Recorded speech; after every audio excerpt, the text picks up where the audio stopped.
Notice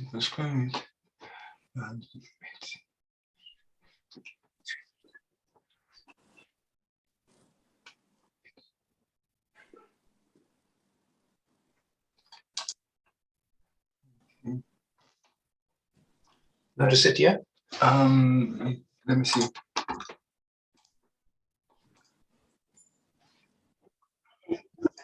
Oh, we're recording? I'm sorry for the who started the recording? We did? We did. No, they did. They don't know we did. They did? Okay. I don't really know how to stop the sharing the screen.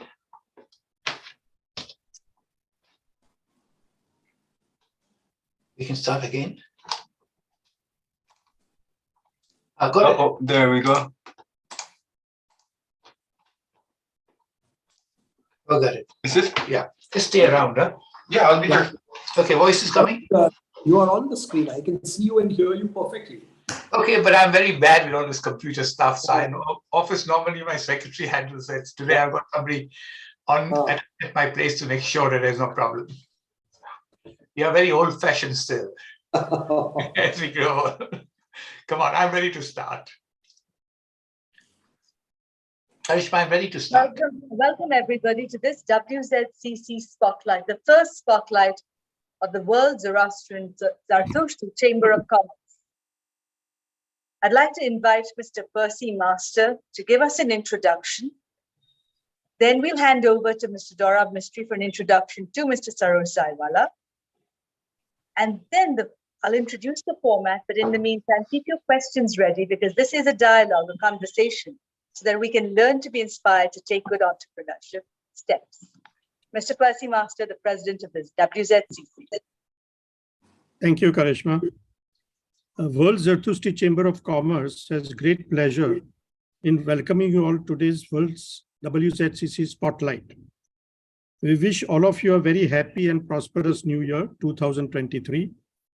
Today's program on entrepreneurship with integrity will be an interesting topic in conversation with Mr. Sarosh Zaiwalla, whom we are privileged to welcome today.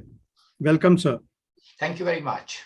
We also welcome Mr. Dorab Mistry, OBE, who also is a very well-known figure, not only in our community, but also for his consistent help to WZCC. Welcome, Dorab. Thank you very much. Thank you. Today's topic is a follow-up on the previous conversation with Mr. Sarosh Zaiwalla, the Zoroastrian legacy, where he discusses the value of one world and one humanity. What a wonderful concept. Because at the end of the day, we are all one in this world. We may have been born in different religions, but the basic principle and goals are the same. WZCC stands for Industry Integrity and Doing Business with Asha, Path of Righteousness. Let me quote a few lines from Thus Spoke Zarathustra, in which he says the following: taking the first step with a good thought, the second with a good word, and the third with a good deed, I entered paradise. When you dwell on these words, you will realize that this is indeed the right path for us all to follow. The concept of WZCC Spotlight was conceived a year back, where we realized that what better education for a young entrepreneur than to experience the success stories of our own entrepreneurs and professionals. What better experience than to learn from them their struggles, failures, and finally the success they achieve in their business or profession. Each individual interview is almost like a case study of how things evaluate in a person's life. I always say that everyone cannot be an entrepreneur. One must have the inclination to succeed, to do hard work, and to also take calculated risks to fulfill one's dreams. Every human being gets a break once or twice during his lifetime, and these breaks have to be grabbed with both hands and capitalized. There is a lesson to learn for young entrepreneurs, and success does not come easily if it requires education, dedication, and honesty to be successful. The name you achieve in your business or company is very important for your success. This is why WZCC logo mentions industry with integrity, do business with integrity. This principle of Zoroastrian religion is behind the success story of our community's enterprise in business and profession. Let us not forget that, and let us continue to follow same. I don't want to take too much of your time in just an opening statement today, and would be delighted to hear the experiences from Mr. Sarosh Zaiwalla. We cannot have a better person to introduce him than our very own Mr. Dorab Mistry, OBE. So I would like Dorab to introduce Mr. Sarosh Zaiwalla. Over to you, Dorab. Thank you, Percy. Thank you very much. Happy New Year, everyone, and best wishes for 2023. For me, it is a journey down memory lane and a great privilege to introduce my friend Sarosh Zaiwalla. We celebrate 52 years of friendship. We met in the early 70s, I think 1971, when I was an undergraduate and Sarosh was at the law college, postgraduate.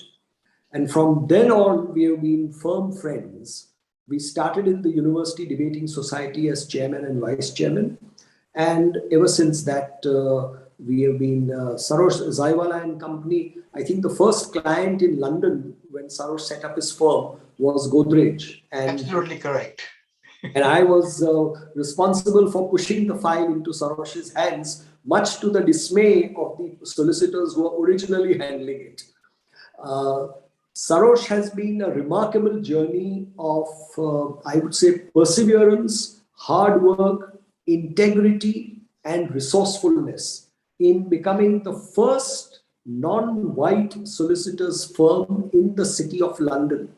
And I use my words very carefully. The first non-white firm, first Asian firm, legal firm in the city of London. And that meant Sarosh had to fight and break barriers at every stage. But the people who tried to prevent him from coming forward did not realize what a doughty fighter and what a resourceful person he always was. Sarosh has had a remarkable innings and also fantastic. His diary is full of the who's who of the world, including Indian prime ministers, including the late Rajiv Gandhi and his wife Sonia. He is prime ministers of the UK, very close friend of the former Prime Minister John Major. In fact, he briefed Tony Blair. The young Anthony Blair was one of the young assistant counsel in a very famous case that Zaiwalla and Company fought on behalf of the President of India called La Pintada, which I think Sarosh will talk about later. And he has been involved in several reported judgments and landmark cases. I think the most famous case, Sarosh, to my mind, was the case you fought on behalf of the Iranian bank, the Bank Melli, where Belat, which finally went to the House of Lords, and you won. And a settlement was made, but the conditions were that the settlement would be kept confidential because the people who lost the case were so embarrassed by it. And I believe right now you are fighting a case for the gold deposited in the Bank of England by the government of Venezuela. And that case is also at the moment sub judice, so you may not want to talk about it, but it's a case that everyone is watching. There have been numerous other cases. I remember you appeared for the Rajiv Gandhi family in a libel case against the Swedish newspaper Dagens Nyheter, and you won that case. And Rajiv Gandhi went all over India saying that, Bofors is nothing. I won the case in London. So lots of things have happened, and you've been involved both in politics as well as in law.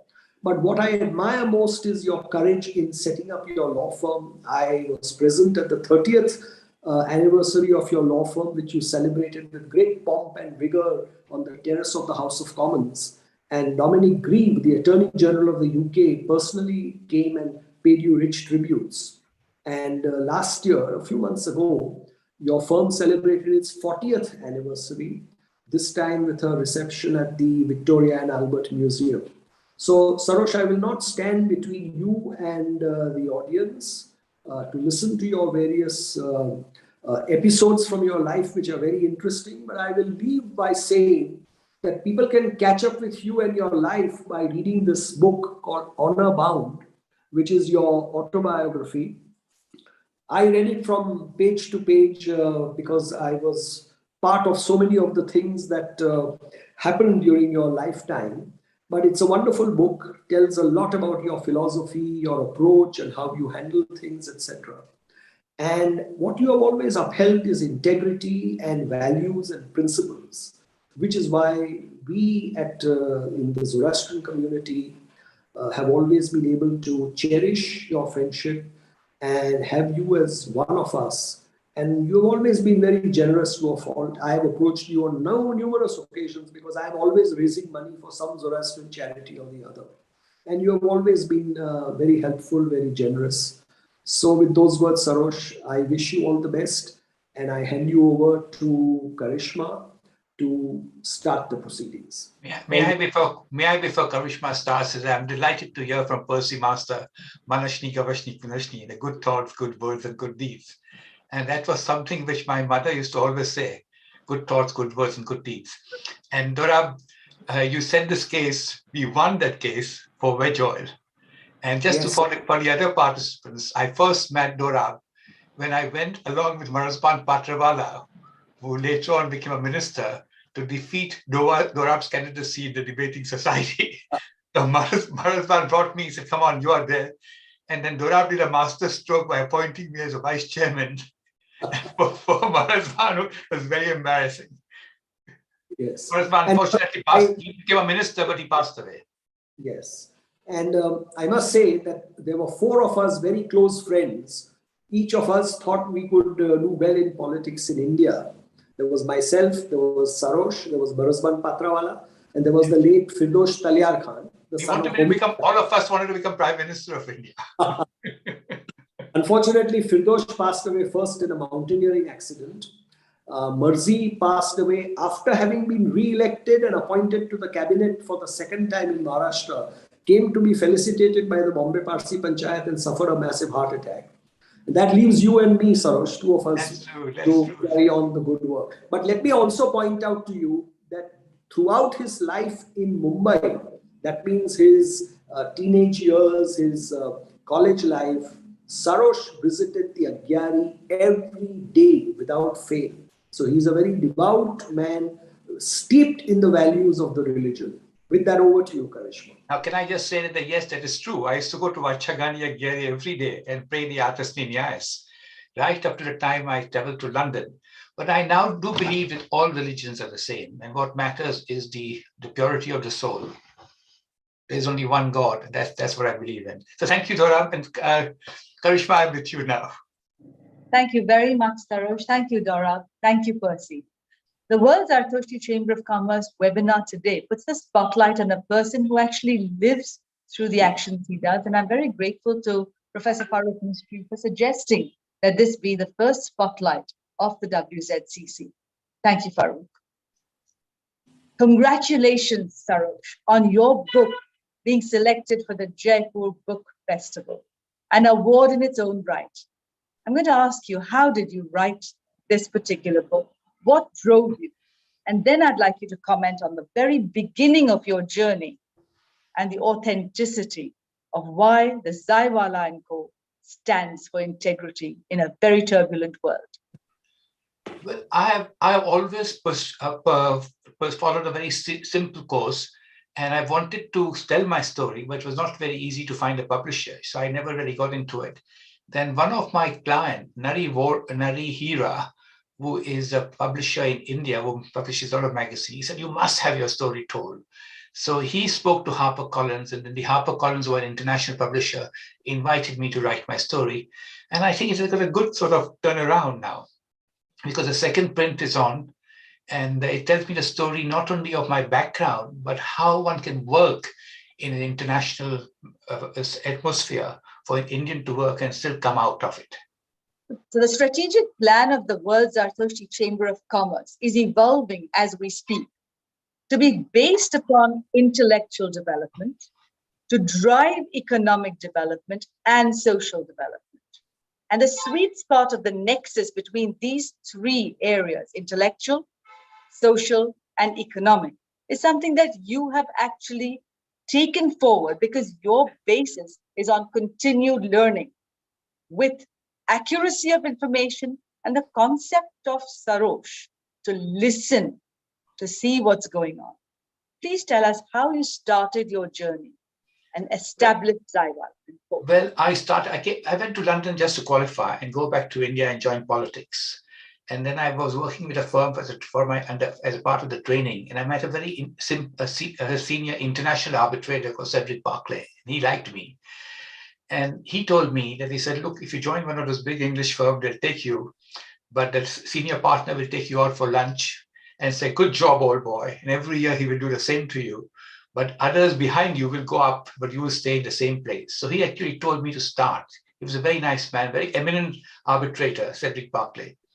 So I started on my own, and I decided that I'm going to do it with my name, not change my name, because in those days there were no Indian law firm or non-white law firm. There were firms outside doing immigration and crime, and they all had English names, Stockin and Lambert or John Lewis and Company or something like that.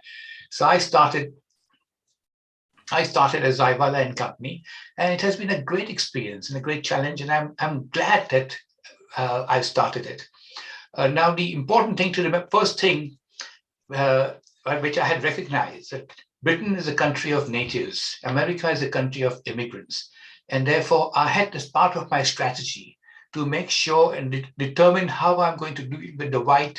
In those days, they were coming with bowler hats and a stick when I started first in 78 when I was training. And to be one thing in England is that you can say what you want, but you do it courteously and mildly. And that's the one thing which I followed, and honesty and truth.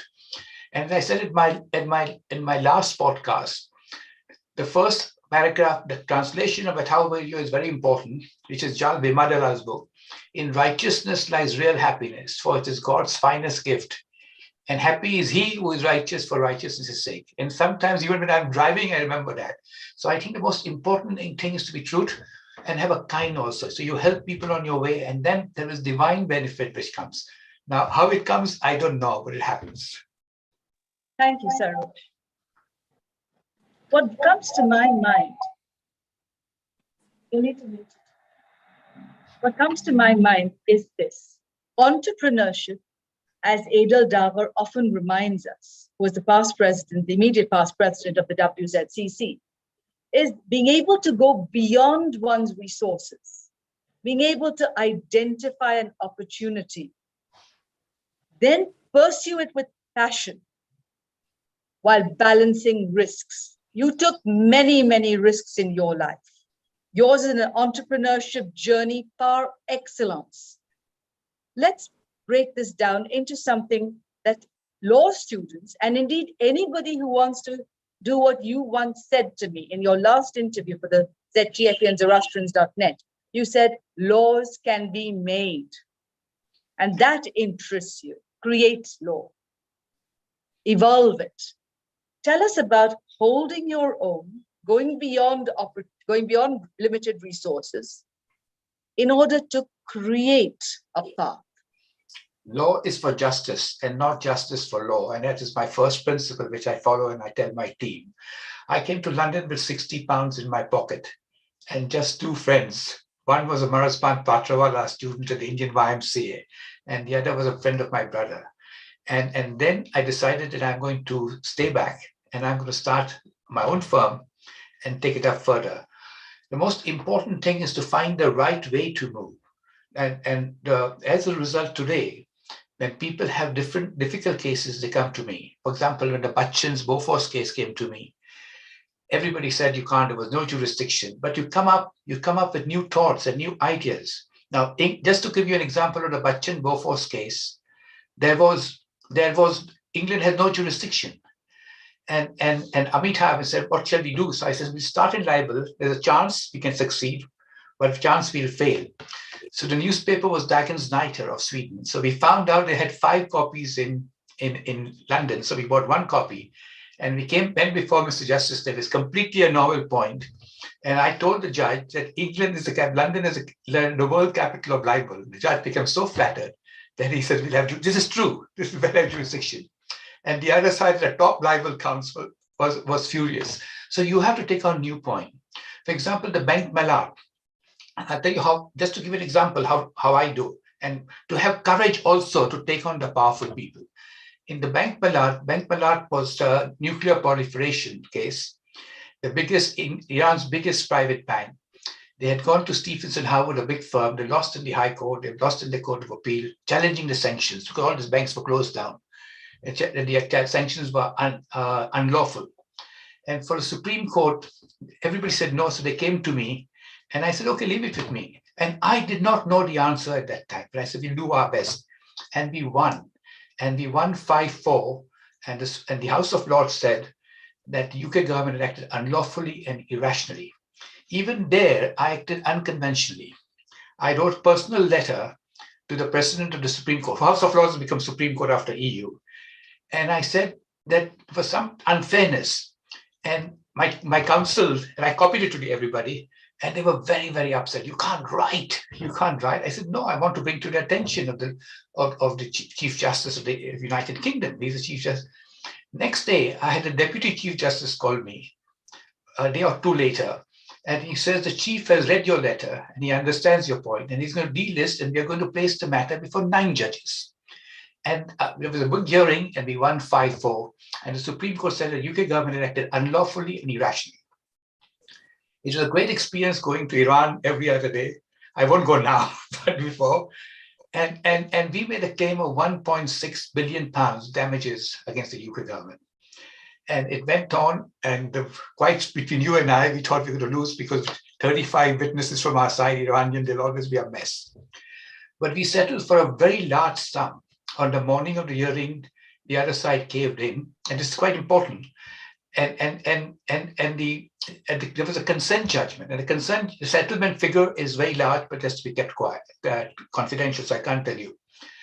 And it was on 1st January 2019 or 2018. No, it was 18 or 19, and the payment had to be made by 31st July. Iran told me in no certain terms, Mr. Zaiwalla, we have spent about 32 million pounds on this cost. The government has spent 43 million pounds, they said, for the cost. And we are not going to pay because of the sanctions. I said, leave it with me. The 31st July came, no money. And we got it through our own friend in the Bank of England that because of the sanctions, no. So you know what we did? And one of my team suggested. So I wrote a letter to the Lord Chancellor, no, to the Chancellor of the Exchequer, with a copy to the Prime Minister, that this is a consent order, and the Parliament had approved because of a special provision that if it is not paid in the next 7 days, I'm going to issue an arrest warrant against the Chancellor and also against the Prime Minister Boris Johnson. And I sent it to him, and believe it or not, they knew I would do it. So believe it or not, the payment, I did that on Monday or Friday, and the payment came on Thursday. Not through Bank of England, but I believe the Turkish government made that payment. So always take a new point. Now just give you an example of the Central Bank of Venezuela. Deposited 31 tons of gold worth about $2.1 billion 5 or 6 years ago. And they wanted to sell half the gold for the COVID. They want to sell half the gold for the COVID. And the Bank of England says, sorry, we are not going to give it to you because my government and President Trump says that your president was not properly elected. So then again, they went to some other firm, and then finally they came. We lost in the High Court. We won in the Court of Appeal. Supreme Court was a draw. The matter is in the Commercial Court. Hopefully this matter will now be settled. So the important thing is that when justice requires, you must also have a certain amount of fearlessness, so long as you're honest and you're nothing else to gain. These are the two examples. Thank you very much, Uncle Sarosh. The concept of building wisdom. The concept of building wisdom is very much the concept of Mazda. What you have done has inspired a whole league of young lawyers. Today, the World Zartoshti Chamber of Commerce had a special session in Bangalore, headed by Farooq Mistry. There were 2 young lawyers there. One who gave up the first year of law, because they didn't like their particular university. They were not receiving what they wanted. And it's thinking of changing the law field, in fact, and going and doing something else. The other one is a student who has completed law, who is seeking to practice in America. What is your advice when someone is passionate about integrity, and clearly good law leads to good governance, which leads to economic development, and as we'll talk about later, leads to good social development and further education, because without good law, we can't have education. Absolutely What right. is your advice to the youth? To be very frank, I have always believed in the power of the prayers. And that is true. And very often there is no answer. But if you're honest and sincere and you want justice to be done, then thoughts come to you automatically, whether you call it divine or knowledge at all. And then you must have the courage to take it forward and not to be afraid to take it forward, so long as you're honest. Now, if I get a big client and if I want to make money out of him, it will not work. But if I do my best, it works. And there are enormous opportunities. As one of the early speakers said, Mazda, and honesty and integrity, and Parsis are known for integrity and honesty. And if you do that and have a clear conscience, somehow or the other, things work itself out. And now today, there's so many Asian lawyers. Even today, I don't think there is a single other law firm in the city of London, but things are changing so much now, which is started by a non-white solicitor. But things are changing very fast. And I think as part of the one world, I believe in equality of men and women. I hope this process will continue. And not only one world for men, but one world for women too. That's important. And I do believe, and I've gone public in that unless in all the parliaments are 50% men and women, the wars will not stop. And I myself am in a difficult situation because Ukraine are my friends. And we have acted for Russia in the famous $50 billion Yukos case. I didn't act, but they asked me for how to answer. So we have good relations with Russia too. And I'm very sorry to see what's going on just now. But we have to get on and be part of it to make sure that we bring peace. This concept of building peace is fundamental to the overlap between the intellectual, the economic, and social domain, because with social development comes the requirement of good law and good governance. I want to ask you how practicing law in today's world can lead to good governance, that then leads to a stable economy, that then leads to the freedom for education, so that there can be equity of opportunity. Good Share question. Your thoughts with us. Good question. Britain remained an empire for 300 years and ruled about 3/5 of the world because it diligently followed the rule of law principle. Even now, today in England, there is rule of law. It doesn't matter whether you're a millionaire or a pauper or who you are. If you commit something wrong, you'll be punished. And everything is by the rule of law. So rule of law is the starting point for progress of the world to bring about peace. When the rule of law breaks down, then everybody starts fighting and all the things. I hope that is the first thing to remember. And as to the younger people, they can contribute by showing the principle of honesty and sincerity. Because very often I find, without naming any country, that many countries, the lawyer believes that you have to succeed at all costs. Doesn't matter if you have to lie. I wouldn't do that. And I have had cases where clients have come to me, but if I found that there's a dishonesty and cheating, I would withdraw. And I did the Bachchan's case also, Bofors, believing that Amitabh Bachchan had not taken it. I don't know if it's correct or not, but at that time I really believed it. And that's how I took it.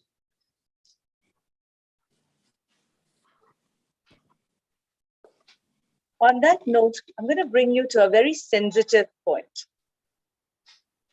And that is, how do you see the intermingling of wisdom with the essence of novel ideas from the youth or from others? There is a reason for this question. In July this year, the Zoroastrian Trust Funds of Europe is hosting the youth from around the world in the Youth Congress. At the same time, the WZCC is hosting the conclave for people from around the world. Now, what this does is it brings us together so that dialogues can happen. And Intellectual, economic, and social progress can be made. But for this, we need to pave the way. What are your thoughts on particularly the budding lawyers amidst the youth? But also, you've started a scholarship for youth at Oxford. So when people from around the world come to the United Kingdom, they're also thinking about their further education. So help us on these 2 points, the intermingling of different generations for progress and the youth aspiring to better education. Well, every youth has in it the ability to have better education. And what was the first thing you said? Intermingling of? The intermingling of multiple generations at the conclave and at the Youth Congress. There will be more than one generation, which for me is ideal because it's the wisdom of the seniors, new ideas of the youth, and the ability to dialogue. The first thing is that you learn from your seniors and you get inspired from success of the success. You know, when I was a young kid, I was the youngest in the family, so I wasn't sure sort of what's going to happen. And I used to read a lot of books. One of my most favorite was How to Win Friends and Influence People by Dale Carnegie. And I would read when I was a teenager. Instead of reading novels, I would be reading about Napoleon, everybody, including Hitler, whoever was successful. And that also gives you an idea of how they became successful and how they meet the situation, which is sometimes considered deadly wrong, but they come out of it. And it is good to learn from the experience. And then it automatically, the divine knowledge comes and you move into the right path. Even when obstruction comes, a solution comes. Now, I'll tell you in my case, and I've written in my book, it was a public thing. When John Major was the Prime Minister, I was very close to the Prime Minister. It was something we just liked each other. If you meet me in public, he would put his arms around me. He's very un-English, and I would put my arms around him. And as a result, all the ministers were taking me all over the world with them. And I went on the only Concorde trip to India for 5 days, and the Royal Yacht Britannia and all the thing. But that is just a start. And ultimately, you have to show that you're contributing and it is better for the humanity. Now, I organized the first dinner at 10 Downing Street. It was unthinkable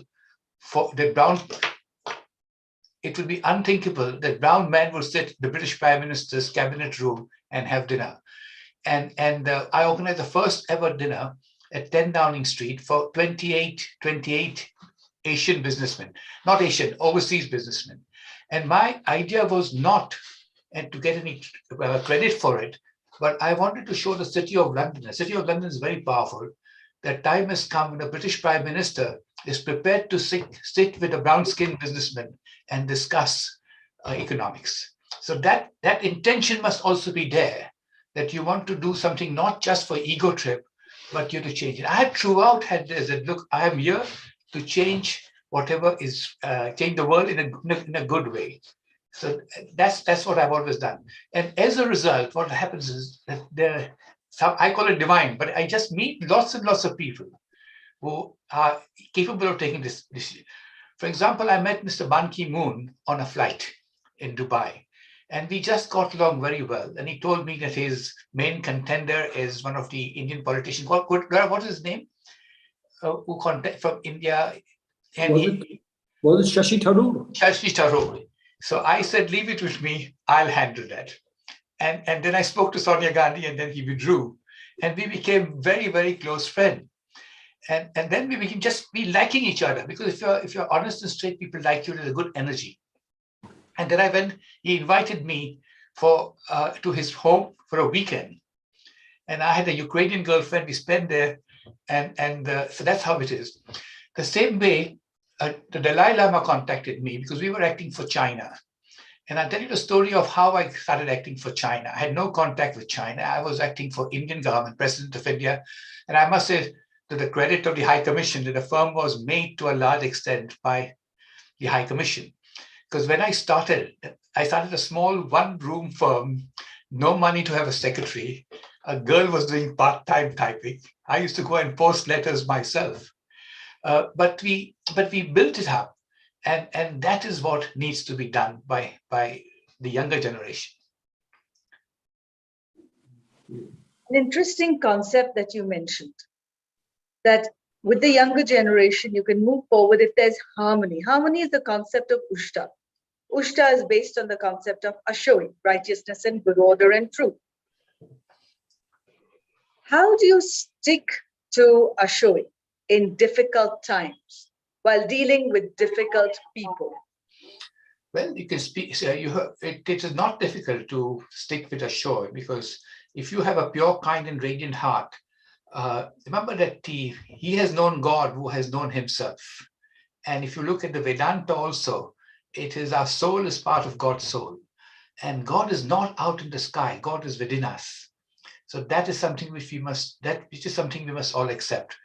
Now, I'll tell you, I slipped my mind when I was, I'll tell you how we acted for China. When we were acting for the Bachchan's Bofors case, we won, and the firm got tremendous popularity in India and everywhere. And then Kuldeep Nair was appointed the High Commission. The VP Singh came in. I meet politicians. I enjoy meeting politicians. I get along well with all this political leaders. Right from the young days, I've done that. So the Kuldeep Nair gave me an option. He said 7 days, either you act for Indian government or you act for Bachchan's. 7 days, it was quite, for us, it was quite a blow, because but Indian government gave us a lot of status. You met all these ministers, every event you were invited, all the thing. And then I thought about it. It took me 3 weeks to take a decision. And I thought it is completely wrong, because the Bachchans were not suing Indian government. They were suing a foreign company, the Swedish newspaper. And on the basis of principle, I went and said, sorry, I will continue. And we were sacked. Now, at that time, see how the life moves.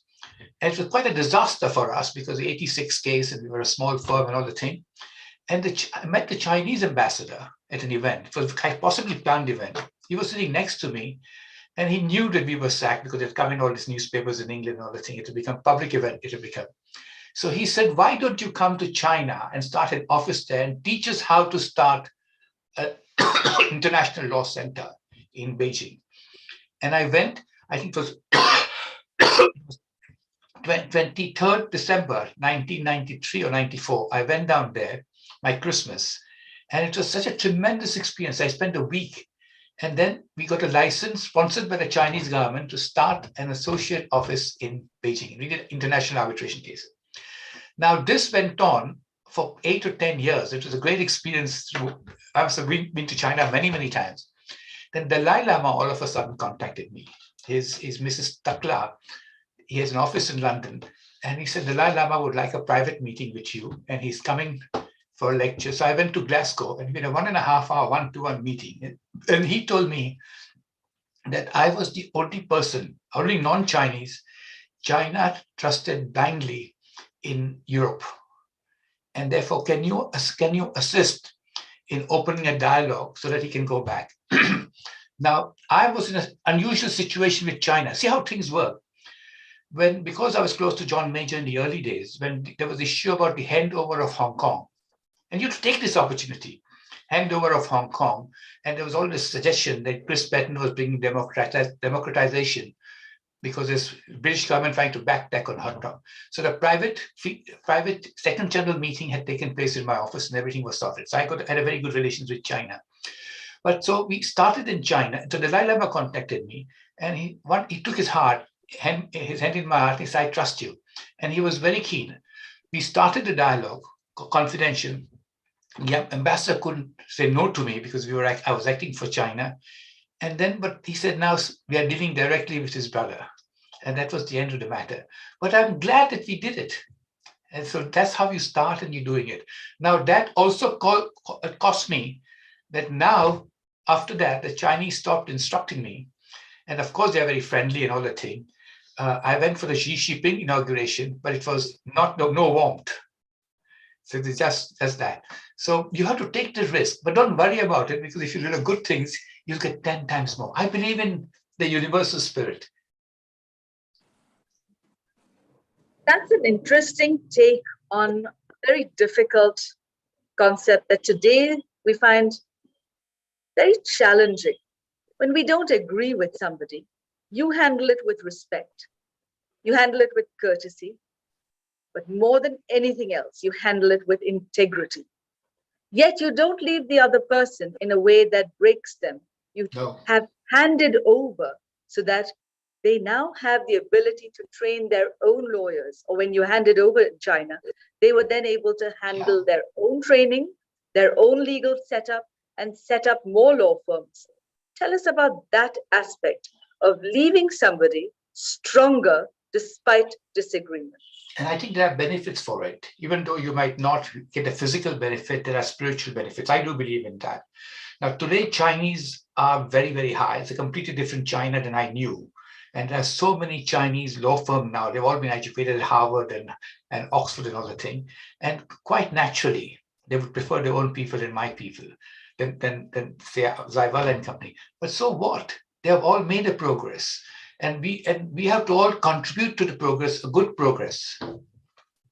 And we are all capable of doing that.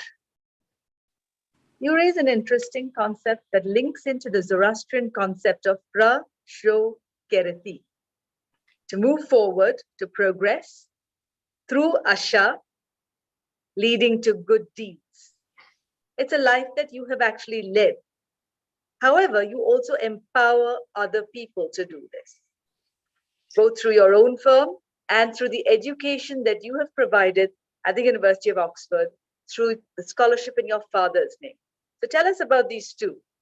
Progress through Ashoi, but working with the concept of empowerment, Bahukshatra, so that other people can then build on that path, leading to a network of integrity with industry and entrepreneurship. I tell you what is required there. First of all, it must be selflessness, not just wanting yourself.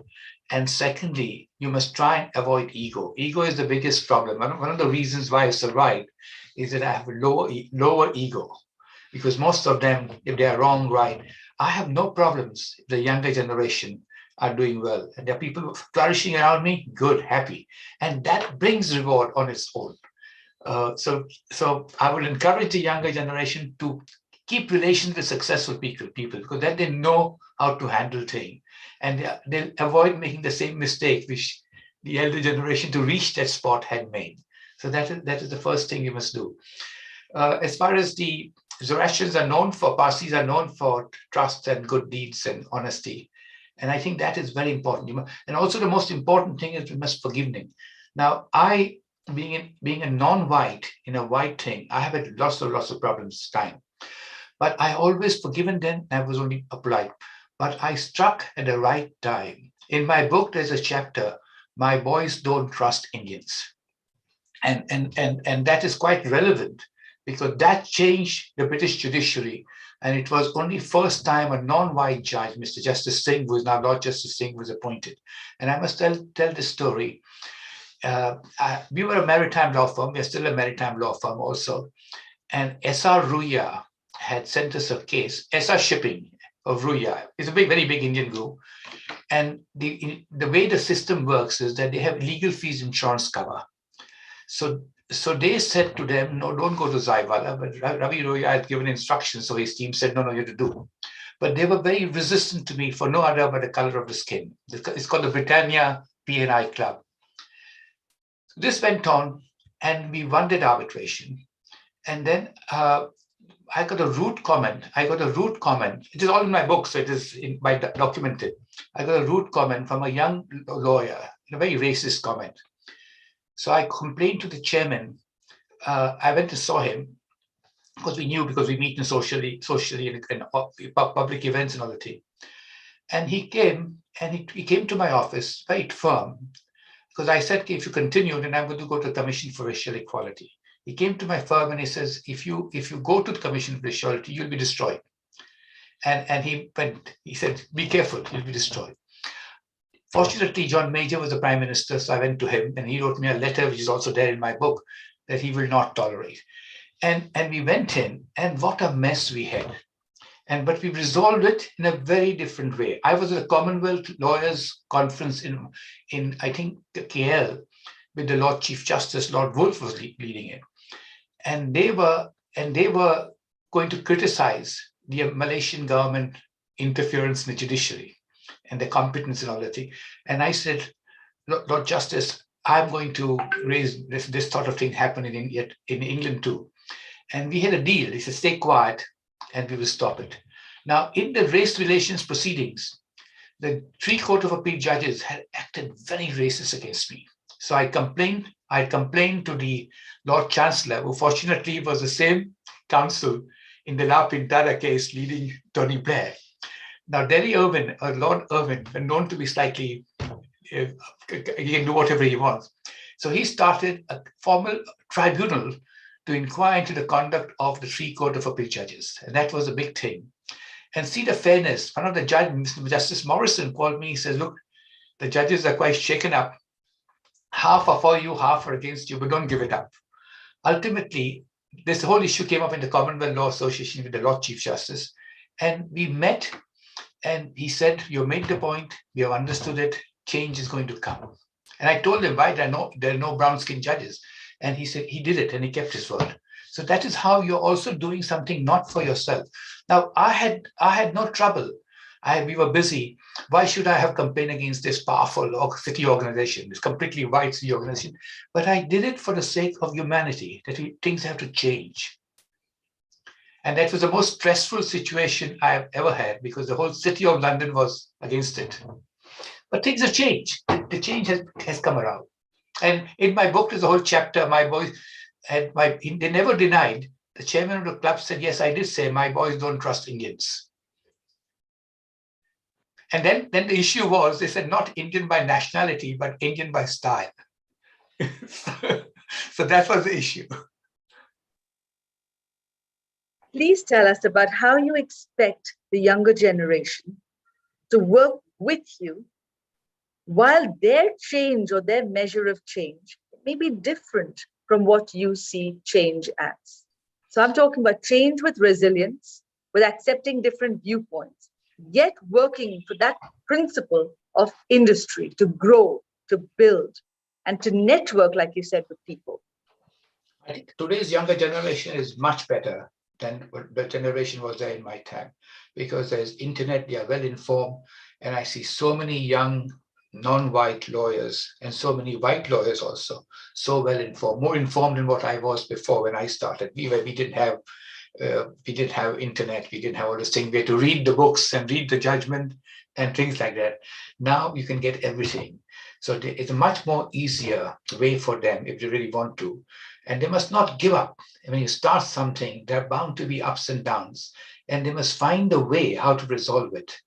And they must, I had, when I was doing up, one of the things which I had to keep in mind that I needed a safety net. And the reason why, I used to nurture politicians and meet them, is because I knew that I might be a victim. So if I become a victim, I wanted a safety net. So you have to think, if you're determined to do it for a humanity, then you have to think that, because otherwise you're crushed. So you take people with you, you work with people despite differences. What we have seen in this conversation, unwittingly, are the Amesha Spentas in action. The concept of the good mind, the concept of righteousness, the concept of building strength.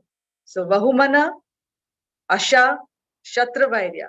But you also talked about building it with compassion, with a sense of devotion to mankind. That's Spentar Maiti. Yet you talked about being able to change with resilience and completeness, Purvata, and then it can last forever. Your 40th year anniversary of your firm was a spectacular grand success. And I think I counted, there were about people from 20 different countries at least over there, maybe more. And that is truly building integrity within ourselves and others while building industry. The concept of the WZCC, integrity and industry. Before I hand over for a dialogue with some of the people present here today so that we can all have a chance to talk with you, could you give us your takeaway that led you to institutionalize or create the institution of a scholarship at the University of Oxford? Tell me about that. Well, I did always want to do something for India.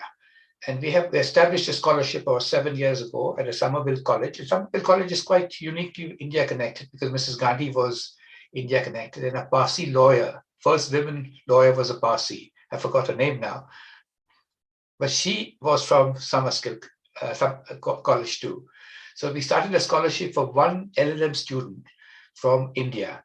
And I have no say in the selection.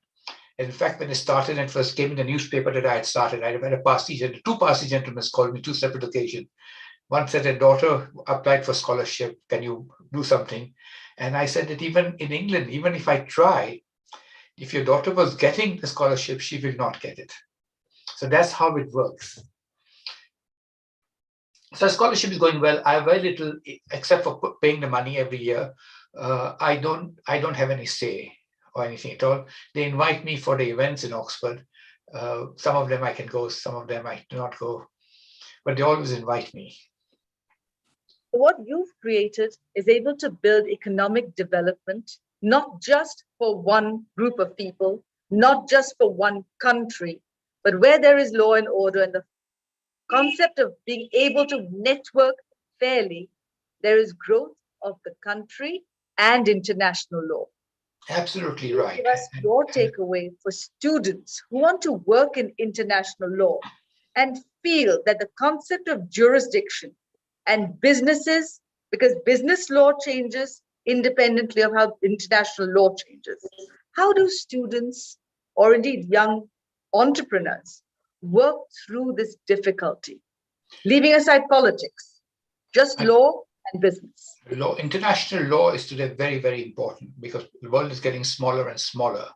And one of the things which they have to do is, for example, if they start an office in England, not to just target Indian clients or Pakistani clients, but go to other countries.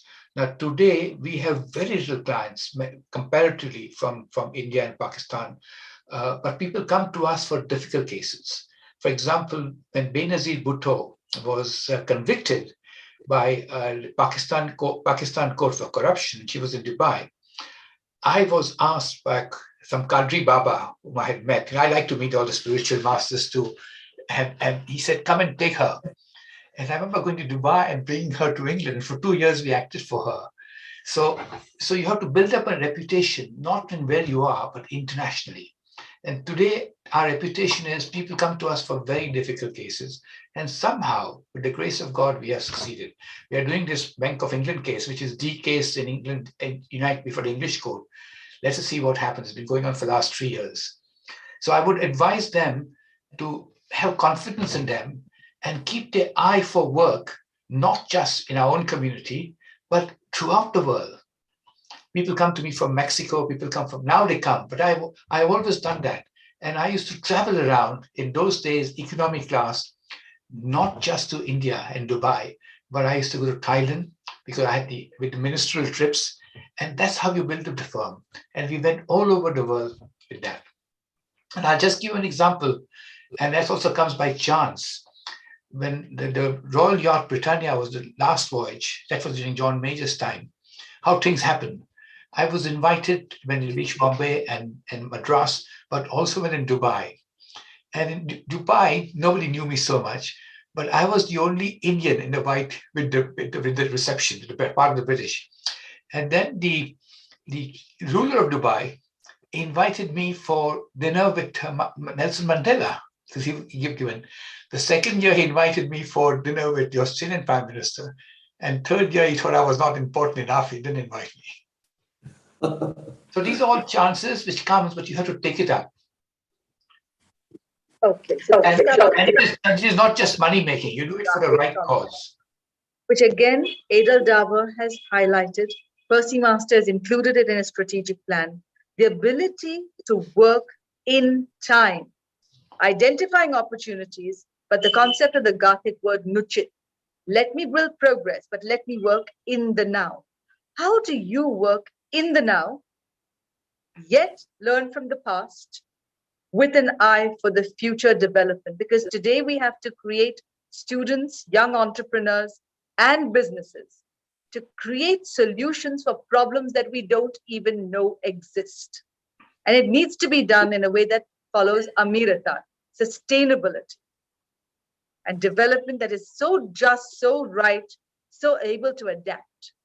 How do you balance the past, the present, and the future, yet say yes to the right thing and know when you want to say no? The first thing they must do is to be real. When a situation like what you have said arises, they have to accept what they can do and what they cannot do. So what they can do is fine. What they cannot do, how can they do it? And how do they get assistance from it? And for that, as you go on, you build a network of friends in different criterias. And so you build it up and it becomes easier.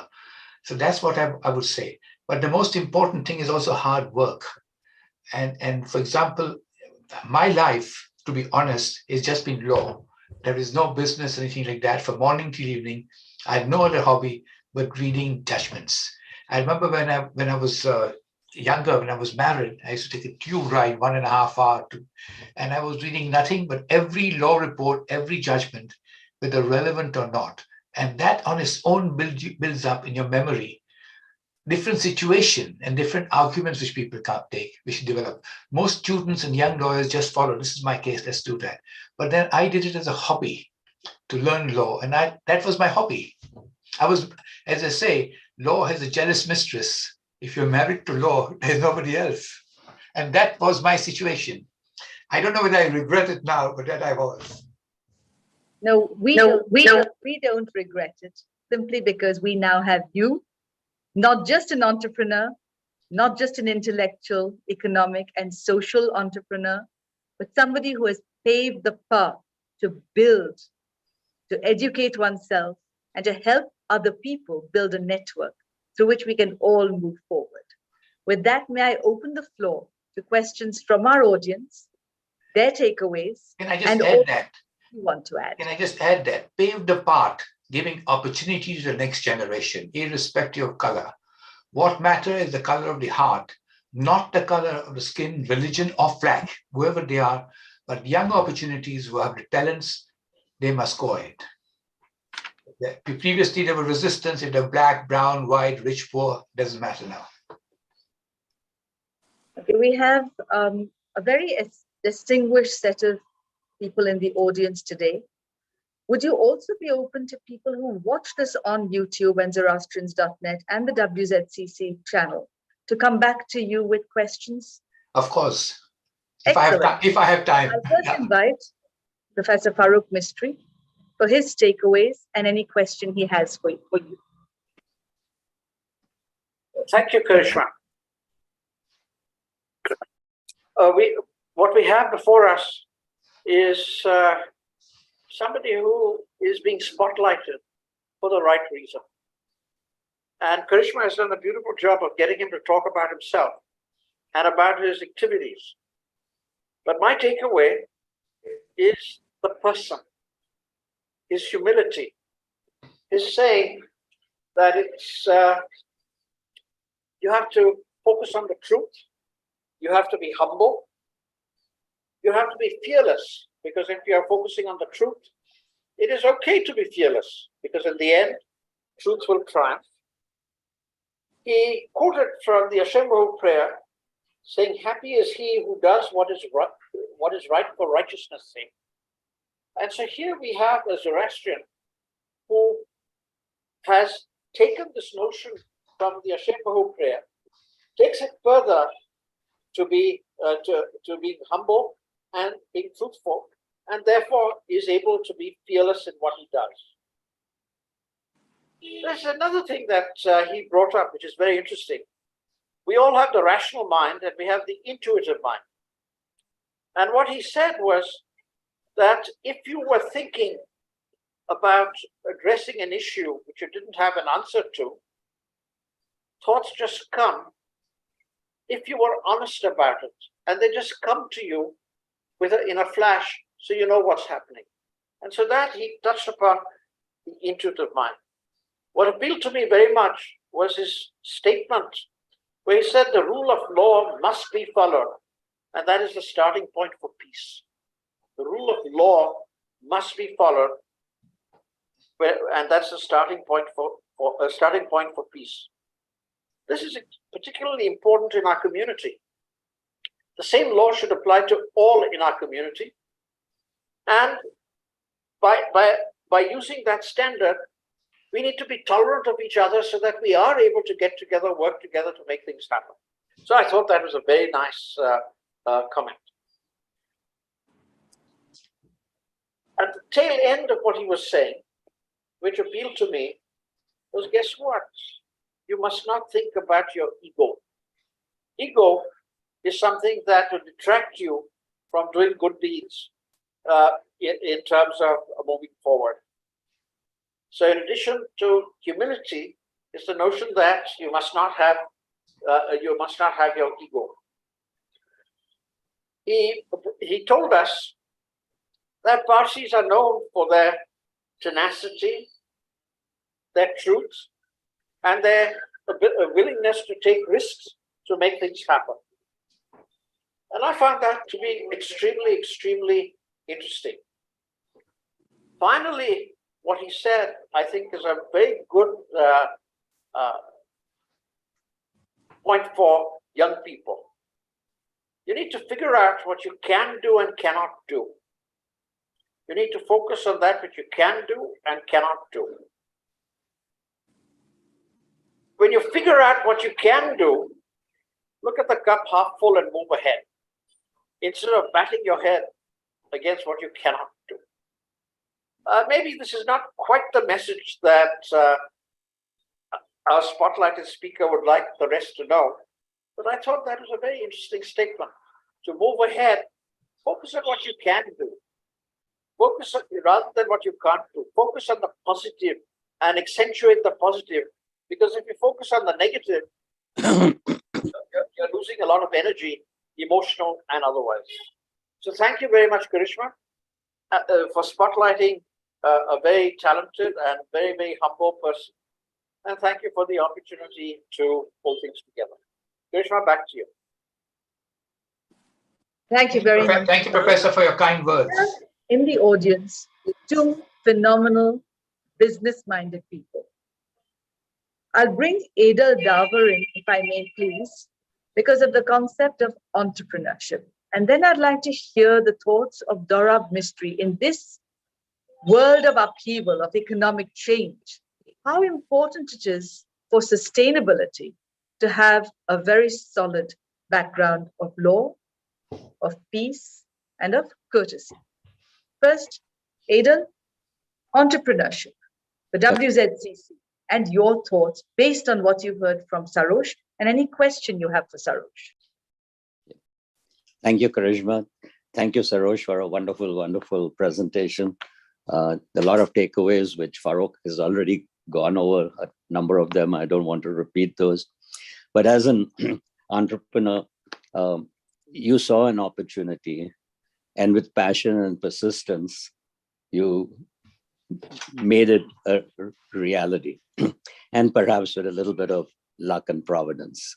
So I think those factors of entrepreneurship were definitely displayed by you. A couple of questions I would like to ask you. One is, as a lawyer, I'm sure you're sometimes faced with a dilemma where your client is not clearly in the right and perhaps even in the wrong. Everyone needs a defense. So how do you morally justify, taking such cases? This is one of them, and maybe I'll come to that. I have two or three, and I'll follow it up later.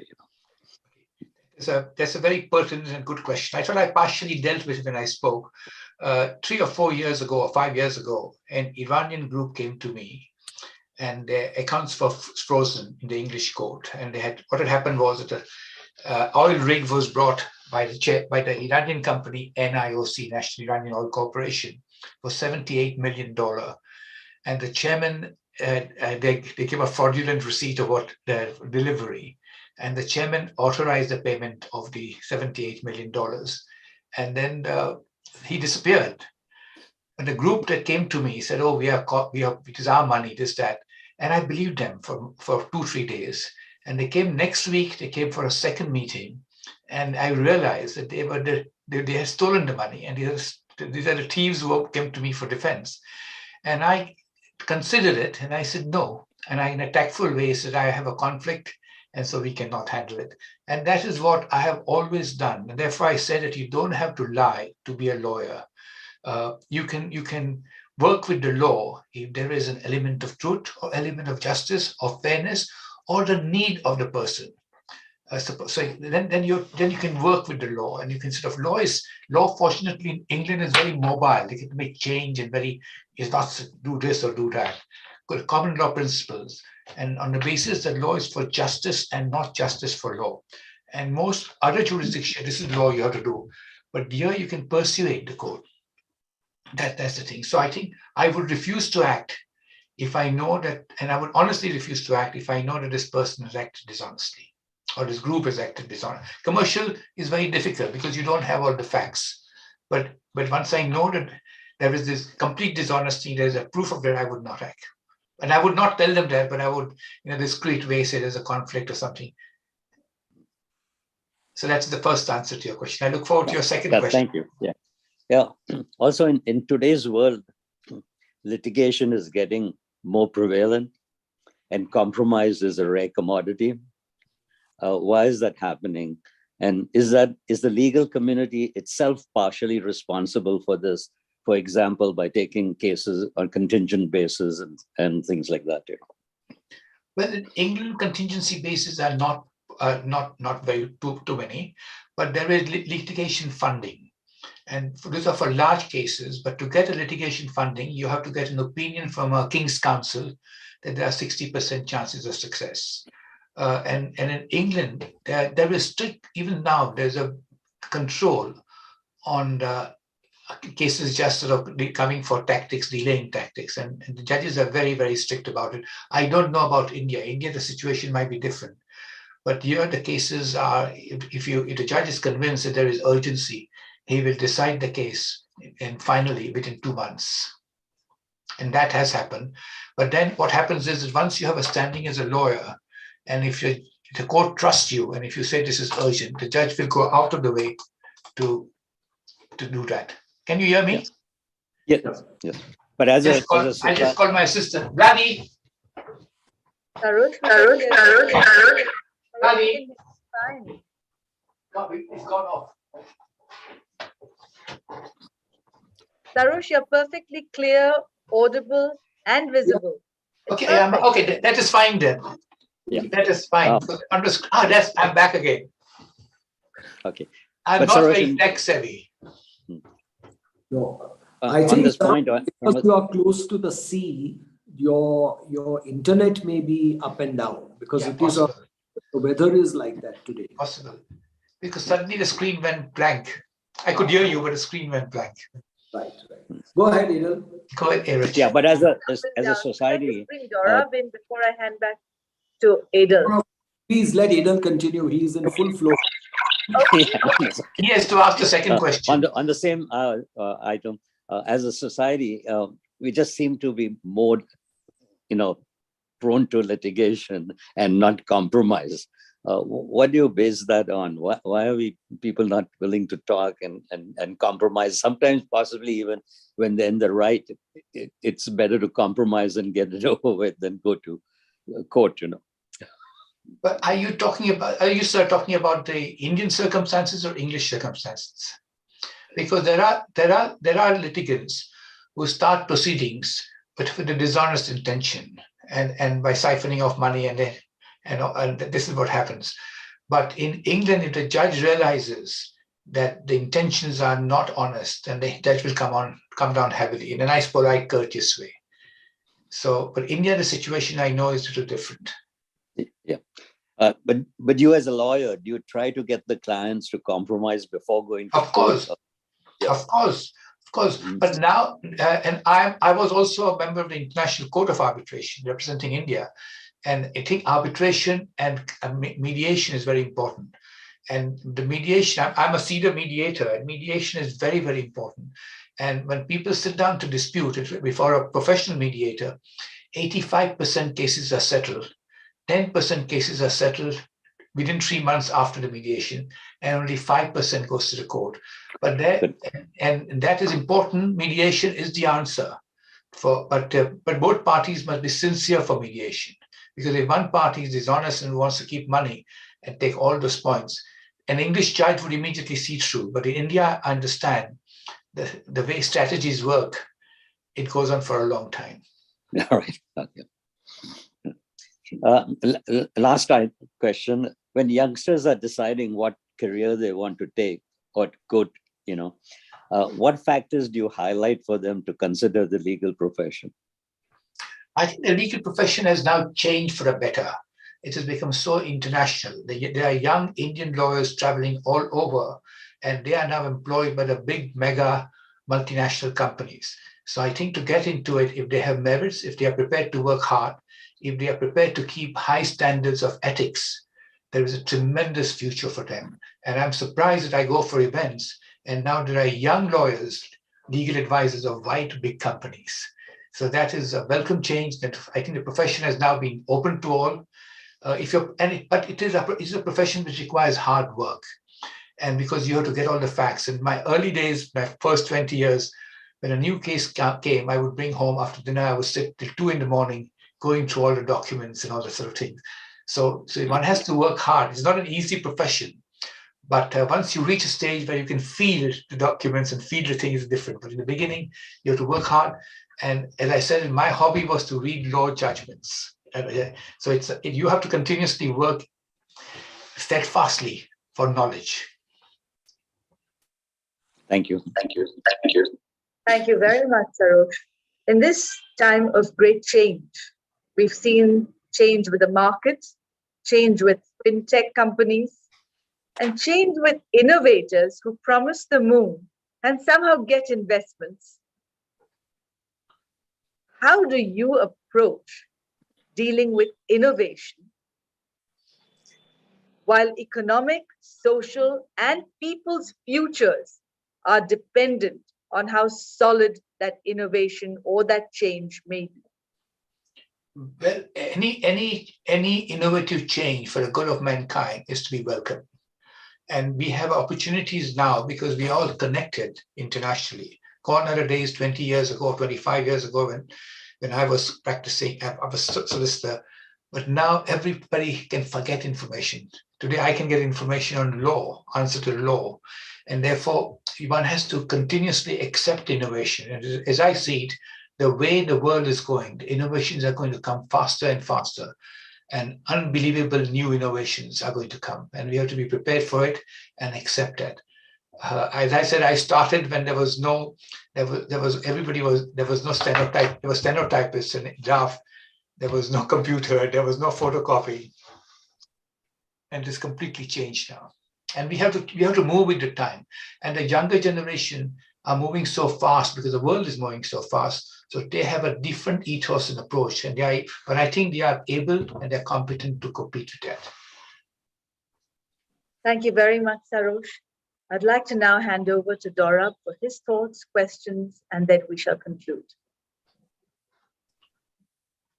Sarosh, thank you very much. It was very interesting listening to you, even though some of the things that you said I have heard before, and we have discussed them.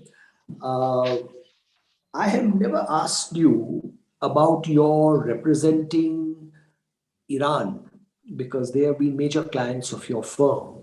Have you found your Zoroastrian background come in the way of your rapport with the Islamic regime, or how have you tackled them? Have you talked about? No, I think the answer is no. In fact, when we were acting for Bank Tijarat, they took me to Yazda to go on the hill Chak, where Zarathustra Sahib used to pray, so they say. And Yazda has also the oldest fire temple in the world. The fire is supposed to be the oldest.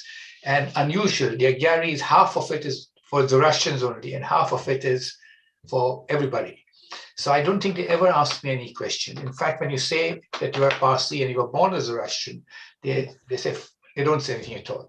Of course, occasionally you get members of the team, the other side, or the client's team say, why don't you become Islamic and all the things? But that's part of it. But they are respected. There's no problems at all. At least, I went to Agyaris in Isfahan, in fact, we were taken by Michael Brindle QC, and I was taken by the Iranian Air Force jet to Isfahan. And Isfahan, we saw the towers of silence and the pillars with the Avastas pitch portraits in the bronze.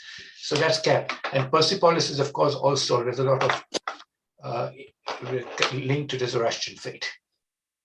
So there was no problems in Iran.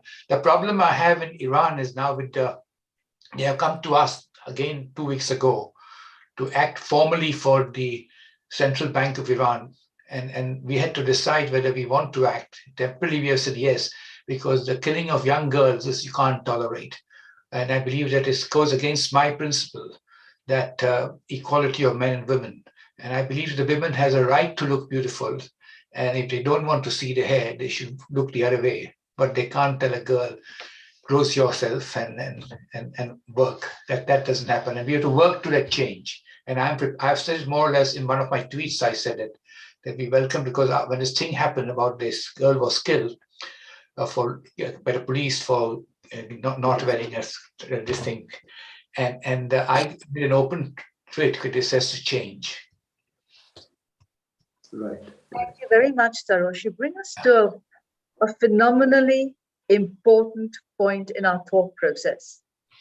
We think of law as separate from economy. We think of economy as separate from education. And we think of generally, in general times, we think of all three as separate from good governance. In the Gathas of Asho Zarathustra, there is guidance for all these aspects. However, I would like to hear from you in today's world, where secular may be meaning different things, maybe the freedom to practice, or not bringing in religion into one's professional life, or a constitution may be written as in India and America, or maybe unwritten as in the United Kingdom. How important is the ability to have integrity at the individual and the group level, so that we can progress, whether our constitution may be written or unwritten, together with economic progress? I think the first thought which comes to me, as I said when we started speaking, was a translation of a Shembo, in righteousness, less real happiness. So long as the government is righteous, it doesn't matter whether they are brown, white. And similarly for religion, all religions are basically the same. And for example, on 31st December 1999, I said, what should I do? So I went on my own to Bethlehem, and I said, I'm going there to pay my tribute to Jesus Christ, the soul of the millennium. And what an interesting experience. And 31st December 2000, I spent with my former client, Satya Sai Baba. And these are all experiences which one has to go through. So the thread of the teachings of religion are to be followed, the teaching of Zarathustra religions to be followed. But we have to respect other religion too. That is my view. So opportunities are there for everybody, the young people. And unless I have not answered your question, that's my answer. Thank you very much, Sarosh. With that, we bring to the beginning of 2023 a person who the World Zarathustra Chamber of Commerce has spotlighted, whom the Zoroastrian Trust Funds of Europe has recently spotlighted. And so you can see how important it is that we continue this journey with integrity so that we build all levels of progress, intellectual, economic, and social. With that, we leave this conversation open. Please come back to us with your questions. And as Sarosh has said, we can build knowledge through continuing the dialogue. Thank you very much. Thank you for inviting me. I've had a sore throat for the last 3-4 days, so I'm just recovering from it. Thank you. Thank you. Sarosh, keep yourself free for the last week of July. We are going to have a major conclave of the World Zarathustra Chamber of Commerce. Yeah, that's true. The great and the good community will be in London. You should be with us. Don't have to end it all. I live in the present. July is too far for me. That's true. I look forward to meeting you in person at that conclave. Okay, I look forward to that. God bless. Thank you. Goodness. All the Fine. best. Very much. See you all both at the Youth Congress and the Conclave, which are back to back, where we can bring people together, create networks, build knowledge, and work towards integrity and industry. Happy 2023, everyone. Happy to Wonderful.